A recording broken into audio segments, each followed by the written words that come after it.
America is divided. This division has evolved into something more profound, more entrenched.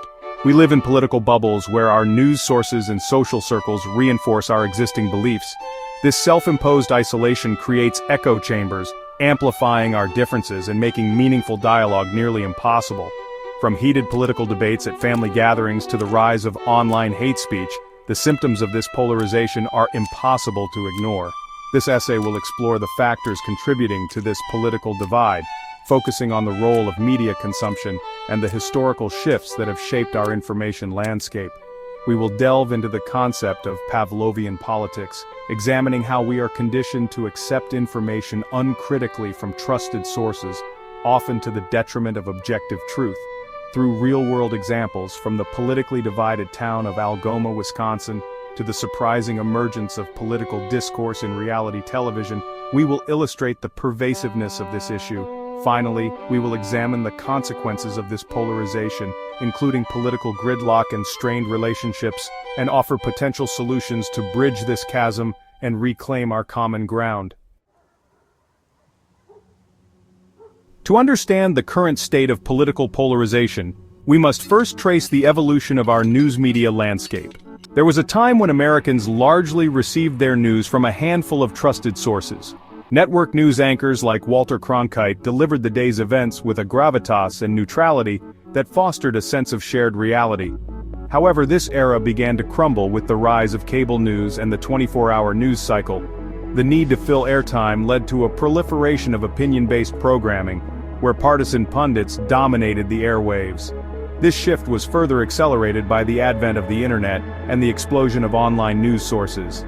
Social media platforms, initially hailed as democratizing forces, created echo chambers where users were primarily exposed to information that aligned with their existing beliefs. The result is a fragmented and often unreliable information ecosystem where individuals can easily curate their own news diets, reinforcing their biases and deepening the political divide.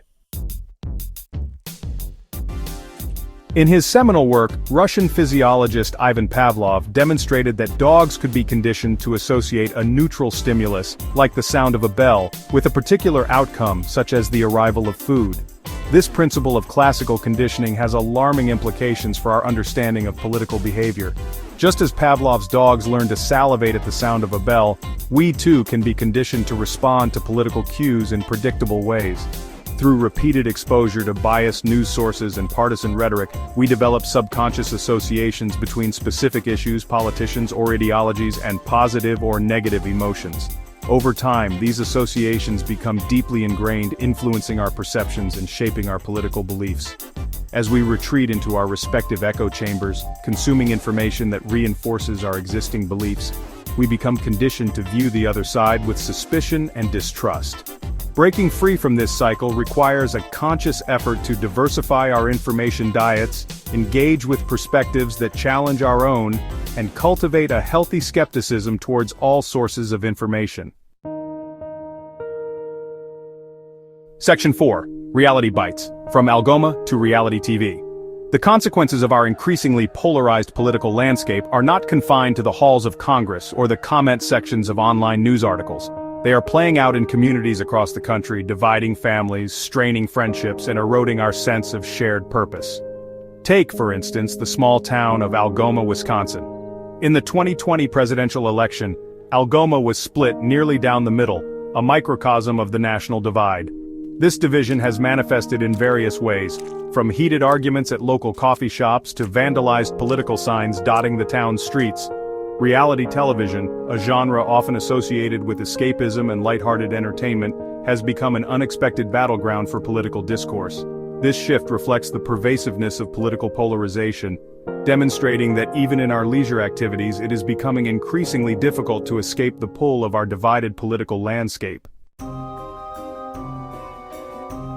Section 5. The high cost of division. The consequences of our increasingly polarized political climate are far-reaching and profound. On a national level, political gridlock has become the norm, as hyper-partisanship paralyzes Congress, rendering it incapable of addressing even the most pressing issues facing our nation.